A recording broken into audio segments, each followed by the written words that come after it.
Moselle Sport avec Véloland, votre spécialiste pour toute la famille.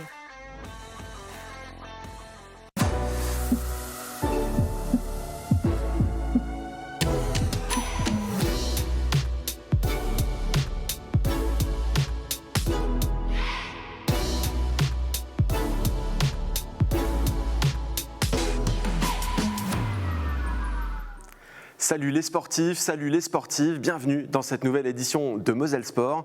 On enfile les brassards, les maillots de bain. Aujourd'hui, on plonge dans le grand bain de l'actualité sportive mosellane. On commence avec le sommaire.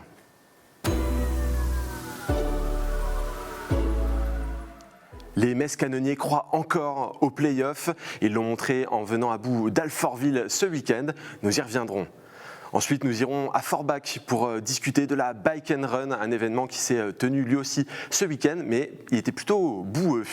Ensuite, nous resterons dans la ville frontalière puisque nous parlerons de la rénovation de la piscine olympique, un bâtiment plein de belles promesses pour l'avenir. Et enfin, nous consacrerons à notre invité du jour, Jean-Marie Donatello, qui est président du comité handisport de Moselle. On remonte les chaussettes et c'est parti pour notre sport du week-end.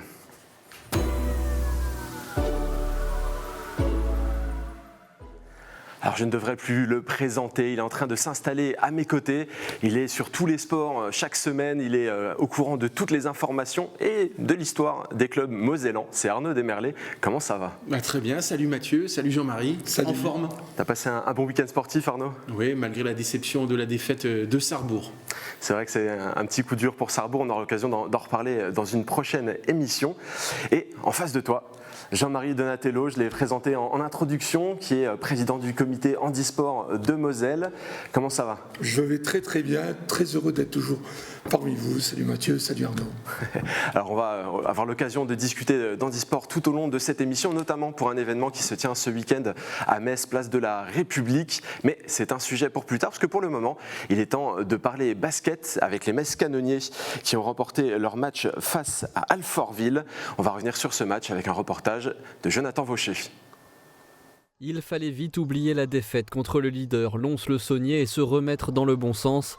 Dimanche, les canonniers ont eu un peu de mal à rentrer dans le match. Trop de déchets dans les passes ou les shoots à 3 points, des contre-attaques qui ont surpris et de la frustration sur le banc. Les matchs contre des équipes qui jouent pour le maintien, c'est toujours très compliqué, un peu à la vie à la mort. Voilà, c'est 6 finales pour eux et pour nous aussi parce qu'on veut accrocher les playoffs. Donc on savait que ça allait être très compliqué. On a manqué un peu de réussite en première mi-temps. On n'a pas assez appuyé à l'intérieur. Et après, on a fait quelques réglages en seconde mi-temps et ça a été un peu plus simple pour dérouler notre basket. Mais les Messins ont vite réagi. Menés de 6 points à la fin du premier quart-temps, ils n'ont plus jamais été distancés. Et grâce notamment à Romain Dardenne, décisif avec 24 points et un objectif en tête. Il manque un petit peu de rythme, un peu d'adresse. Voilà, on sait qu'Alfortville, ils défendent beaucoup comme ça. Tous les matchs sont compliqués contre eux. Au match aller, nous, c'était la même chose. Je crois qu'en première mi-temps, on met que 2 paniers à 3 points. Et c'est malgré tout une de nos forces. Il reste encore des matchs. Voilà, on a notre cible en vue et on verra maintenant. On va se battre jusqu'au bout en tout cas.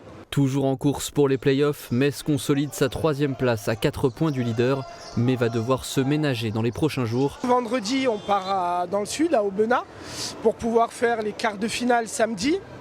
Et si on gagne contre Beaujolais, on rejoue le dimanche. Donc non, il n'y a pas de repos, bien au contraire. Et derrière, on joue. Le week-end d'après, on rejoue contre Maubeuge en déplacement dans le nord. Donc il y a pas mal de routes, pas mal de matchs. Voilà, on va essayer d'alléger cette semaine d'entraînement. Prochaine rencontre en N2, Maubeuge, le 1er avril.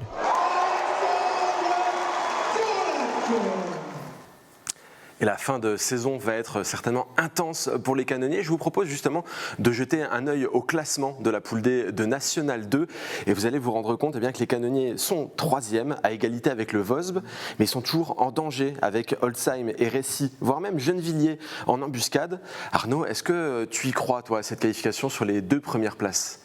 C'est compliqué pour la simple et bonne raison que cette équipe des Canonniers de Metz a un calendrier compliqué dans la mesure où elle doit affronter Holzheim là-bas, puis recevoir Récy, et elle terminera même par un déplacement du côté de Tremblay, on l'a vu, qui n'est pas si loin au classement, même si pour les playoffs c'est fini pour cette équipe, alors que le WOSB a un calendrier pour moi plus simple. Cette équipe elle affrontera à Holzheim mais à domicile, c'est pas la même musique.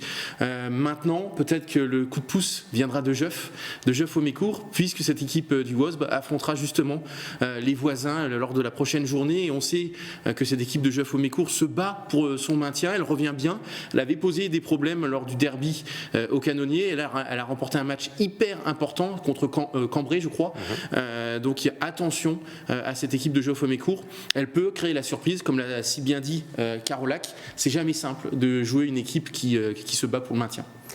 Alors on l'a entendu aussi, du côté du coach, il n'est pas forcément question de repos, et ça c'est un autre problème pour l'équipe des Canonniers, puisque dès ce week-end il y a un gros déplacement à Aubenas pour le trophée Coupe de France, un trophée Coupe de France qui est devenu, finalement c'était pas prévu en début de saison, mais une des priorités des Canonniers, puisque ça leur a permis déjà de récupérer un point en championnat, et il y aura la possibilité d'en remporter un nouveau s'ils réussissent à être vainqueurs du quart de finale et du demi-finale qui aura lieu samedi et dimanche, et ça va pas être une évidence non plus, mais avec des points à disposition en championnat, forcément ça donne envie de se battre jusqu'au bout, Arnaud. Il y a la carotte au bout, puisqu'on sait que la finale se dispute à l'Accor Hotel Arena, l'ancien Bercy, donc c'est vrai que tous les joueurs en rêvent. Quand on est en National 2 comme les Metz Canonniers, personne ne pense forcément jouer encore une fois dans sa carrière, je pense aux anciens joueurs qui sont passés par la Pro A ou la Pro B, rejouer, refouler ce mythique parquet. Donc c'est vrai que ça c'est la carotte, et je pense que ça enlève tout le surplus de fatigue. Maintenant c'est compliqué de jouer sur tous les tableaux dans n'importe quel sport, c'est hyper compliqué, et encore plus pour une équipe des Canonniers qui n'a finalement pas un groupe extensible. Il y a des petits bobos ici ou là, Gary Florimond qui fait partie justement de ces joueurs qui ont un gros vécu en Pro A et Pro B, n'a pas joué contre Alfortville, il s'est pas entraîné de la semaine, il avait un petit bobo. On sait que aussi au poste de meneur de jeu c'est l'hécatombe entre Loïc Akono et Étienne Horry, ils sont blessés. On sait très bien qu'à ce poste de pivot, si Gary Florimond est blessé, forcément Vincent Pourchaud a beaucoup plus de temps de jeu, alors qu'il n'a pas forcément encore tout à fait le physique pour jouer plus de 20 minutes par match. Donc tout ça mis bout à bout fait que ça va être compliqué pour cette équipe de jouer sur tous les tableaux, mais allez, c'est pas grave la fatigue, il faut prendre ce qu'il y a à prendre. Il y a 2 matchs effectivement pour aller à Bercy, à commencer par ce quart de finale contre Beaujolais, donc pourquoi pas. Clin d'œil au titre de cette séquence, les Canonniers, des sacrifices s'il le faut, ils en feront. Et Jean-Marie, cette situation de cumul des championnats, des compétitions pour aller chercher des trophées, tu l'as connue avec les Red Dragons notamment, l'équipe de basket fauteuil qui l'année dernière a tout raflé. Ils ont tout raflé. C'était une année incroyable, mais il fallait être présent lors de toutes les compétitions, être en forme, avoir les joueurs disponibles, c'est pas facile ça. Oui, mais il y avait un turnover, comme disait Arnaud, c'est important d'avoir le turnover. On l'avait à Metz. C'est sûrement l'une de mes plus grosses déceptions en tant que président départemental, parce que j'avais de l'espoir, mais encore une fois, dans le sport de haut niveau... Parce qu'il a disparu, il faut le repréciser. Il a disparu, et encore une fois, quand on monte un beau projet sportif, il faut qu'il soit en équilibre financier, et là c'est très très difficile. Et même dans l'handisport de haut niveau, c'est comme les autres clubs, Voilà, on ne va pas pleurer sur notre sort, parce que personne ne pleure sur notre sort, mais il faut en amont, il faut véritablement monter un projet et sportif, mais associé aux finances qui vont avec. Avec le recul, est-ce qu'il y a des choses qui auraient pu être faites pour sauver cette équipe finalement ? Je n'ai pas eu le temps, parce que généralement, parce que je l'ai vécu comme un échec, parce que tout de suite j'essaie de rebondir et de dire qu'il ne faudra plus commettre telle et telle erreur. Mais la proportion de l'équipe était trop belle sur le papier, avec beaucoup d'étrangers, et la fédération avait ouvert les vannes. C'est pas une erreur de l'équipe dirigeante, loin de là, puisque on avait le droit d'avoir autant de joueurs étrangers, mais à certains moments, le poids financier fait qu'on n'arrive pas à suivre, quoi. Et on ne peut pas redémarrer une nouvelle saison avec un décalage financier aussi important qui s'est produit. Voilà. Forcément. Ouais. Alors sans transition, je vais vous inviter à passer à un nouvel événement qui va peut-être redonner un petit peu de baume au cœur. C'est la Bike and Run qui s'est tenue à Forbach ce week-end.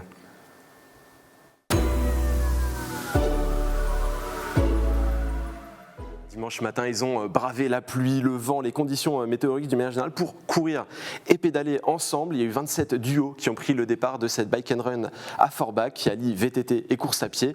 C'est organisé par le Triathletic Club de Forbach. Parmi les coureurs, la famille Prêcheur qu'Emma Facchetti a suivi. Reportage.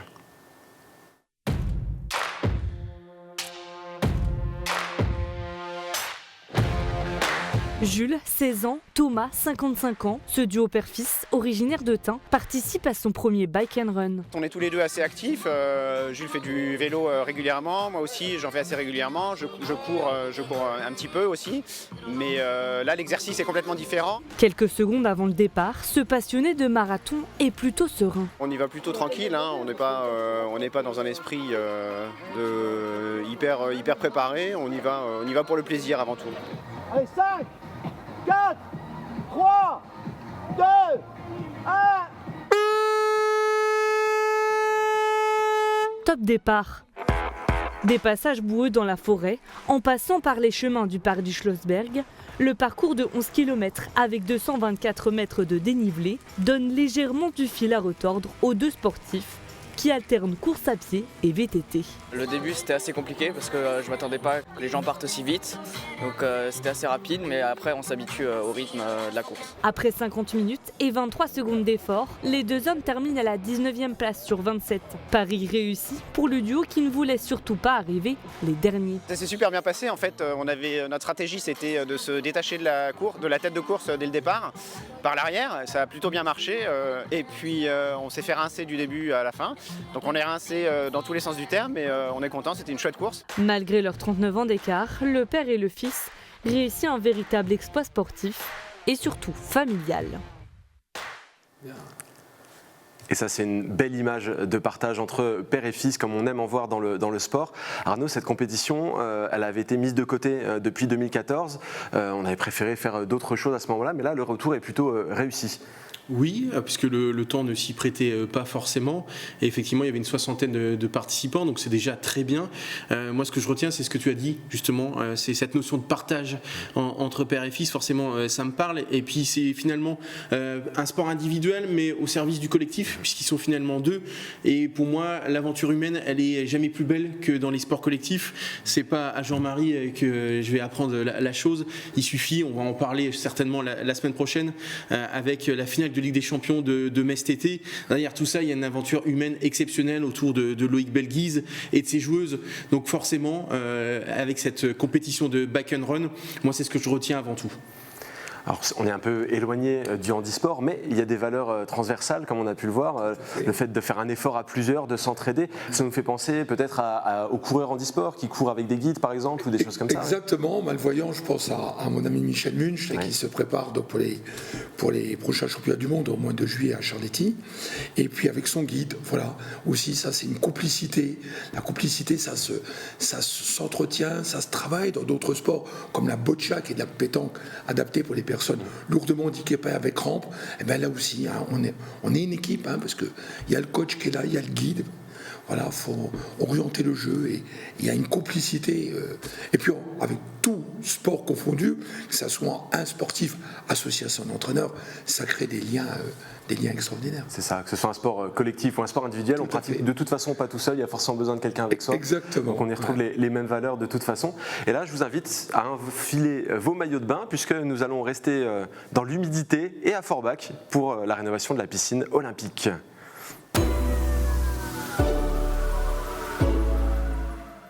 Alors je vous le dis, chaque semaine, la Moselle est une terre de jeu et on ne cesse de recenser les différents lieux qui s'adaptent et qui évoluent en vue des Jeux Olympiques de 2024. C'est le cas notamment de cette piscine à Forbach, piscine olympique qui a connu de belles heures par le passé, qui est en train de se refaire une beauté. Colline l'expert a suivi le dossier pour nous. Reportage.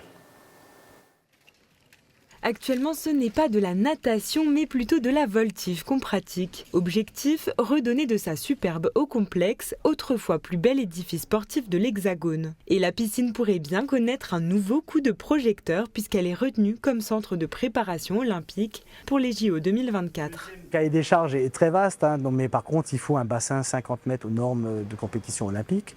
Et il faut toutes les structures, aussi bien d'accueil technique au niveau de la piscine, donc la salle de réception, la visioconférence, la salle de préparation sportive. Il faut aussi des équipements d'hébergement à proximité. Il y a à peu près une 50aine de piscines en France qui sont dans cette liste de centres de préparation aux Jeux. Nous sommes habilités pour la partie natation-course et la natation paralympique. C'est dans ce bassin de 50 mètres de long, profond de 2 mètres, que des athlètes pourraient bien venir nager dans les prochains mois. Datant de 1978, l'équipement dispose désormais de nouvelles parois, d'un carrelage et de plongeoires flambant neufs. Un chantier colossal entamé en 2020 qui profitera aussi à tout le bassin de population et pourrait faire rayonner la Moselle. C'est un outil exceptionnel au niveau équipement sportif qui contribue donc à l'attractivité du territoire, c'est clair.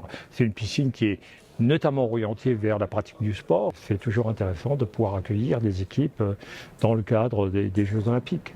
Avec une réhabilitation de l'ensemble de la structure olympique, les travaux s'élèvent à 8 millions d'euros, dont 2 financés par l'État. Face à une installation de ce type, avec des tas d'enjeux d'apprentissage de la natation, dont on sait combien il est important, à l'approche des Jeux Olympiques, on est ici en terre de jeu. Bon, il était normal, je pense, que l'État prenne sa part. Pour l'heure, la venue d'une délégation étrangère dans le complexe reste incertaine. Mais le directeur assure que l'établissement se tient prêt et espère que les athlètes choisissent Forbach pour se préparer au grand plongeon des JO 2024. Et l'ouverture de la piscine au grand public est prévue pour juillet, si tout va bien, 2023. Arnaud, cette piscine, elle a connu des belles heures par le passé. Elle a un lifting là aujourd'hui, elle va en connaître de nouvelles certainement, mais c'est pas la première fois qu'elle accueille des beaux événements. Oui, effectivement, il faut remonter déjà à 1989. Alors je sais que c'est une date qui te parle, mon cher Mathieu, puisque c'est vrai que cette piscine avait accueilli les championnats de France, tout simplement, de natation. Un peu plus récemment, en 2010, cette piscine avait accueilli les championnats de France jeunes, ou encore, et là ça va parler plus à Jean-Marie, les championnats de France handisport des régions en 2013. Donc l'objectif, effectivement, à court terme, ce sont les Jeux Olympiques. Peut-être recevoir une délégation, même si pour un moment on ne connaît pas ces délégations qui pourraient venir se tester, en tout cas sur cette piscine. Mais peut-être que dans le futur, peut-être encore une fois, accueillir peut-être des championnats de France. J'en ai marre de voir toujours les championnats de France à Chartres. J'ai l'impression qu'il n'y a qu'une piscine en France. Alors il y en a une qui va se créer du côté de Paris, mais c'est vrai qu'il n'y a pas que Paris, il n'y a pas que Chartres. Il y a une très belle piscine, effectivement, à Forbach. Ça, je ne savais pas qu'elle avait été élue plus bel édifice en 1987. Donc profitons de cette réhabilitation pour effectivement, potentiellement, accueillir des grands événements dans quelques années. Alors Jean-Marie, voir un équipement comme celui-là qui fait peau neuve, ça doit forcément donner des idées, ça doit donner envie d'accueillir des beaux événements. Je pense qu'un jeune comme Théo Feipel doit jubiler là. Et puis j'ai un petit clin d'œil amical pour Anita Fatis, qui a été la meneuse de l'équipe de Lorraine à l'époque, on n'est pas encore au Grand Est, et on a fait des podiums extraordinaires à Forbach avec un accueil extraordinaire. Donc, comme vous savez, quand la volonté aussi politique est associée à des événements, c'est très important. Politique AKP, on est à votre service. Voilà. Et moi, je suis toujours emballé quand je vis des moments de plénitude, dans le sport, c'est ça, la magie. Il n'y a pas que les sportifs, il y a tout l'encadrement. Et on est bien, franchement, de cette piscine, déjà, on est à l'orée du bois, là, on est vraiment très très bien situé. Et une convivialité avec mes amis de Forbach que je côtoie dans d'autres domaines et qui ont un accueil. J'adore. Moi, je suis un amoureux de Mosellès. J'habite à Moulin-les-Metz, mais j'adore mes copains de Mosellès. Il y a quelque chose qui se dégage qui est extraordinaire. Et on va en reparler justement de cet attachement au sport en Moselle d'une manière générale, puisqu'il est temps de passer à notre dernier segment, c'est notre segment invité.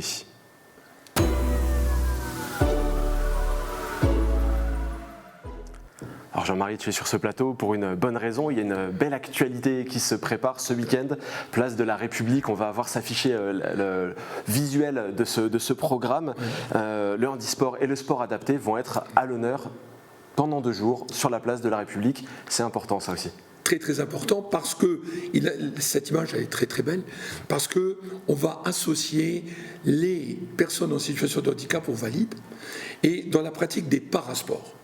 On remonte à 1960 aux Jeux paralympiques de Rome pour donc transformer les para-olympiques en paralympiques. Et je rappelle, la particule para, c'est le début de l'adjectif parallèle, c'est-à-dire que nous on fait du sport en parallèle des valides. Voilà. Et ce qui est bien dans l'aventure Messine, qui est vraiment un coup de cœur, et je le salue de Guy Reiss à Eurosport de la ville de Metz, ça lui tenait à cœur, déjà, de faire vivre la place de la République, et dans un événement hors du commun.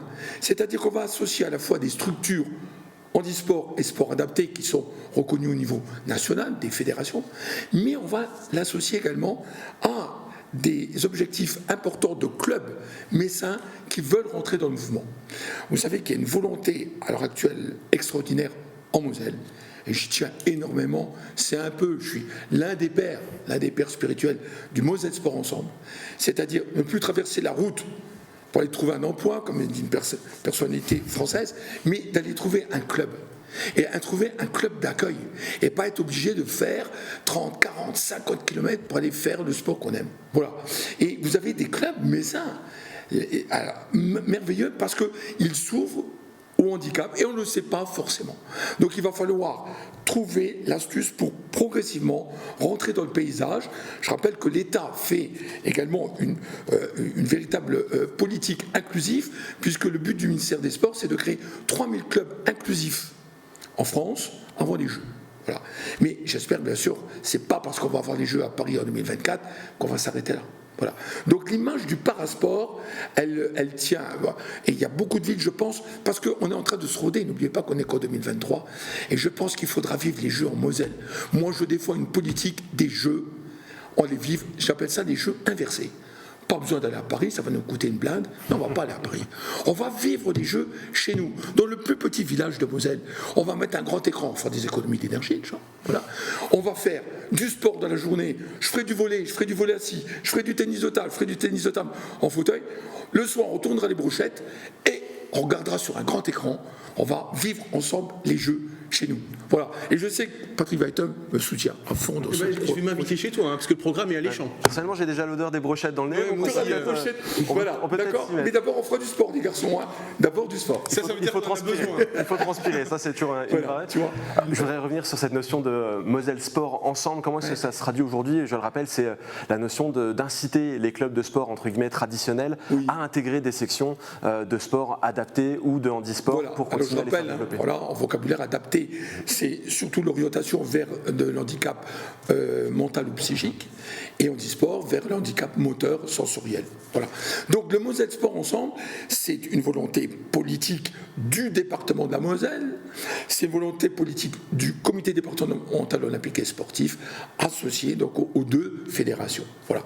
Et on a déjà des exemples de réussite, mais il faut maintenant qu'on les labellise, c'est-à-dire qu'il faut qu'on montre qu'un merveilleux club comme le Mézières des Metz tennis de table, il appartient à 3 fédérations. À Fédération Valide, en plus son président, mon ami Christophe Porte, président de la Ligue Grand Est, il a le label, il est membre de la Fédération française de handisport et de la Fédération française de sport adapté. Avec le comité départemental Valide en Moselle, on est le seul en France à avoir signé un accord tripartite avec les 3 comités départementaux qui œuvrent dans le même sens. Voilà. Le but du jeu, c'est de l'étendre. À Metz, ça commence déjà avec le Metz Espoir Volley. Donc, où on fait du volley assis. Vous voyez, il y a des clubs, l'APM en foot extraordinaire. Je sens une petite odeur de cécifoot qui va naître là à l'APM. Ça va être génial. D'accord. On a au Technopole, on a l'handigolf qui existe depuis 20 ans, mais on ne le sait pas forcément. Et des journées comme ça, elles ont pour but, avant tout, de montrer Moselle, terre de jeu, Metz, terre de jeu, qu'on est capable de faire quelque chose d'extraordinaire. Alors, Guy Reiss a dit, il faut faire vivre la place de la République. Je vous propose, on va tous à la place de la République. Alors je lui ai dit oui, mais à une condition, cette semaine, il faudra aller faire brûler des cierges à la cathédrale pour qu'il fasse beau ce week-end. Voilà. Donc regardez bien la météo sur Moselle TV. On va surveiller la météo, effectivement.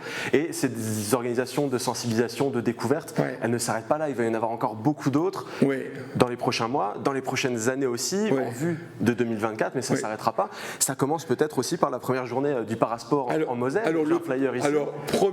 Première journée du parasport en Moselle, ça c'est un projet fou qui tient mon ami Patrick Weitham. Parce qu'on va ouvrir la SOP, la Semaine olympique et paralympique, on l'ouvre le lundi 3 avril, avec une structure qui s'appelle Andiamo, qui débarque à Metz avec 9 camions de matériel, qui débarque avec une centaine de fauteuils, et qui vont permettre à des collégiens de découvrir et de pratiquer les parasports, 45 encadrants qui viennent, qui ne sont que des sportifs de haut niveau ou des joueurs de l'équipe de France dans les différents sports. Et puis le soir, on fera une ouverture au public de 17h à 19h. Vous voyez, quand votre département, il est à vos côtés, comme je l'ai, moi, je suis un président heureux. Je suis un président heureux parce que je suis tellement fier de mon département, ça fait 20 ans. Je lève le doigt et je vais voir des instances. Jamais j'ai eu un refus. Jamais. Voilà. Ça, ce département, ce 57, je vais vous dire, j'en suis heureux et fier. Alors cet événement, la première journée du Parasport, on peut le dire aussi, il y aura la présence de notre ami Stéphane Molliens. C'est Stéphane Molliens qu'on retrouvera très bientôt pour la finale de Ligue des Champions de Metz Tennis de Table. Ce sera à la fin du mois et c'est un événement aussi exceptionnel. Et Stéphane Molliens, c'est un très bon ambassadeur pour ça. Je ne te le fais pas dire Arnaud, tu seras à ses côtés pour commenter, c'est toujours quelque chose de particulier. Oui, c'est le jeudi 30 mars à partir de 19h15 au complexe Saint-Symphorien. Et c'est vrai que Stéphane, voilà, c'est toujours un plaisir de l'entendre parler de ping parce qu'il a une expertise incroyable et à chaque fois que je commente avec lui, déjà c'est une chance et je kiffe le moment. Alors, on approche déjà de la fin de cette émission, mais je vais quand même le rappeler encore une fois. Basket fauteuil, boccia, biathlon, paratennis de table, etc. Ça se passe place de la République ce week-end, notamment avec le comité handisport de Moselle. Ça va être un bel événement. Si vous ne connaissez pas les sports handisport et adaptés, eh bien, c'est un événement à ne pas manquer pour vraiment faire une découverte et découvrir un petit peu l'envers du décor. Et pratiquer, très important. Pratiquer surtout. Pratiquer, hein. Parce qu'il ne s'agit pas seulement de regarder ce qui se passe, c'est vraiment quelque chose qu'on va pouvoir se mettre en pratiquer. Merci Jean-Marie Dato d'être venu sur notre plateau. Merci Arnaud. Arnaud, on te retrouve dès ce week-end avec du volley. C'est EFOC contre Chamalières. Exact. J'ai eu un oubli, je me rappelais plus où j'étais ce week-end. Effectivement, au sens de Terreville. Au sens de Terreville. Le dernier match de la saison régulière des joueuses de Romain Pitou. Et ça, c'est aussi immanquable. Merci à tout le monde, merci aux équipes techniques. On se retrouve la semaine prochaine avec un invité de marque, c'est Florian Pietrus qui vient pour le gala Hand Off, un gala caritatif. D'ici là, ça se passe sur moselle.tv et transpirez bien.